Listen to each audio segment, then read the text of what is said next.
রাত পোয়ালেই রথ, আর এই রথযাত্রায় আমরা সবাই কিছু খাই না খাই জিলাপি তো খাবোই খাবো। তাই বন্ধুরা, তোমাদের জন্য আজকে নিয়ে এলাম ছানার জিলাপির রেসিপি। এই ছানার জিলাপি দেখতে যতটা সুন্দর, খেতেও কিন্তু দুর্দান্ত হয়েছিল। তাহলে এই রথযাত্রা স্পেশাল ছানার জিলাপির রেসিপি চলো বন্ধুরা তোমাদের সঙ্গে শেয়ার করি। এখানে আছে 500 গ্রাম দুধ, যেটা আমি গরম করতে বসিয়ে দিয়েছি। দুধটা হাই ফ্লেমে একটু ফুটে উঠবে, তখনই কিন্তু আমি গ্যাসটা বন্ধ করে দেবো। এই যে দুধটা ফুটে উঠছে, ফুটে উঠলে আমি এরপর গ্যাসটা বন্ধ করে দিচ্ছি। প্রত্যেকটা জিনিস খুব সুন্দর করে আমি তোমাদের সঙ্গে শেয়ার করব, যাতে তোমাদের বানাতে অসুবিধা না হয়।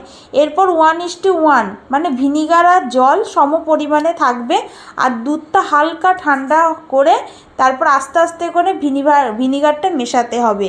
এইভাবে মেশালে কিন্তু আস্তে আস্তে ছানাটা কেটে যাবে। দেখো, এইভাবে ছানাটা কাটবে, মানে দুধটা কেটে যাবে, দুধটা কেটে ছানাটা তৈরি হয়ে যাবে।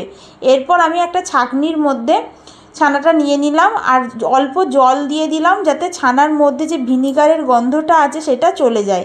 আর এই চামচ দিয়েই কিন্তু জলটা আমি প্রেস করে করে বের করে দিয়েছি। এরপর একটা থালার মধ্যে আমি ছানাটা রেখে এরপর ভালো করে এইভাবে মেখে নিচ্ছি।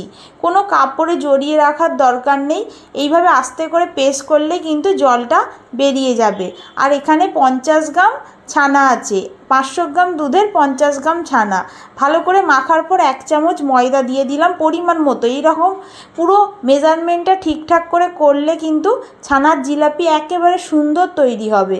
1 চামচ ময়দা দিলাম, ভালো করে মেখে নেওয়ার পর সামান্য খাবার সোডা, একেবারে 1 চিমটে সামান্য খাবার সোডা দিয়ে ভালো করে একেবারে যে মাখার মানে একটা যেভাবে আমরা আটা ময়দা মাখি না, সেই রকম একটা থিকনেসে চলে আসবে। তোমরা হাত দিয়ে যখন মাখবে বুঝতে পারবে। এরপর এখান থেকে যেহেতু আর 50 গ্রাম ছানা আছে, তাই 2টো লেচি হয়েছে। আমি ছোট ছোট করিনি, তোমরা চাইলে ছোট ছোট করতে পারো। আমি ভাবলাম 2টো করলেই বেশ ভালো দেখতেও লাগবে, আর 2টো লেচি ঠিক আছে।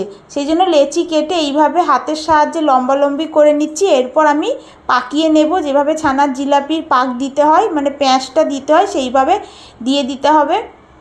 এইভাবে হাতের সাহায্যে করে নিলে কিন্তু ভালো হবে। বেলন এখানে ব্যবহার করবে না, এখানে হাতের সাহায্যে এইভাবে করবে। দেখো কত সুন্দর তৈরি হয়ে যাচ্ছে। লাস্টের কিনারাটা মানে এইভাবে বন্ধ করে দেবে, যাতে না খুলে যায়। আর এরপর সাদা তেলে লো মিডিয়াম আঁচে কিন্তু ভাজতে হবে। এখন আঁচটাকে বাড়িয়ে দেবে না, কারণ নাহলে কালার এসে যাবে কিন্তু ভিতরটা হবে না। এইটা হতে হতে আমি এখানে মানে হাফ বাটি চিনি নিলাম। হাফ বাটি চিনির মধ্যে প্রথমে হাফ বাটি জল, আর তারপরে হাফ বাটি জল দিয়েছি, দিয়ে একটা শিরা তৈরি করে নিয়েছি। এরপর জিলাপিগুলো হয়ে যাচ্ছে, লাল হয়ে গেছে। এরপর আমি এইদিকে শিরা তৈরি করছিলাম, গরম শিরার মধ্যেই কিন্তু ছানার জিলাপিটা দিয়ে দিলাম। তোমরা চাইলে হালকা গরম অবস্থাতেও দিতে পারো। আমার এইদিকে ভাজছিলাম আর এইদিকে শিরা করছিলাম বলে গরম জিলাপির মানে শিরার মধ্যেই কিন্তু দিয়ে দিলাম, কিন্তু গ্যাসটা আমি বন্ধ করে দিয়েছিলাম। এইভাবেই কিন্তু ছানার জিলাপি রেডি হয়ে যাবে। শুধু একটু রসে কিছুক্ষণ রেখে দিতে হবে, মানে ওই 15 মিনিট আমি চাপা দিয়ে রেখে দিয়েছিলাম।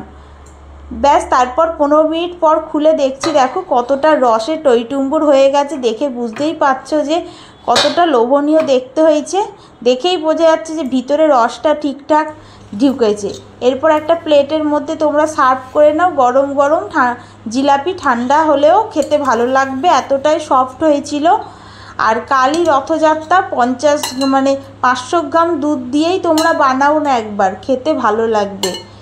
যারা প্রথম বানাচ্ছ তারা 500 গ্রাম দুধ দিয়েই বানাও, কারণ একবার বানানোর পর তোমাদের আইডিয়া হয়ে যাবে, তারপরে আবার বেশি দুধের বানাতে পারবে। কারণ মিষ্টি জিনিস ঠিকঠাক উপকরণ ঠিকঠাক মেজারমেন্ট না থাকলে কিন্তু জিনিসটা ঠিকঠাক হবে না। সেই জন্য বলছি 500 গ্রাম দুধ দিয়েই প্রথমে করো।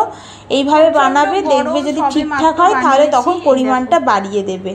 তাহলে বন্ধুরা, কেমন লাগলো ছানার জিলাপির রেসিপি অবশ্যই বানিও একবার। কালকে রথযাত্রা স্পেশাল ছানার জিলাপি বাড়িতে একবার বানিও। আর সবাইকে রথযাত্রার অনেক অনেক শুভেচ্ছা আর ভালোবাসা। সবাই ভালো থেকো, সুস্থ থেকো। আবার আসবো।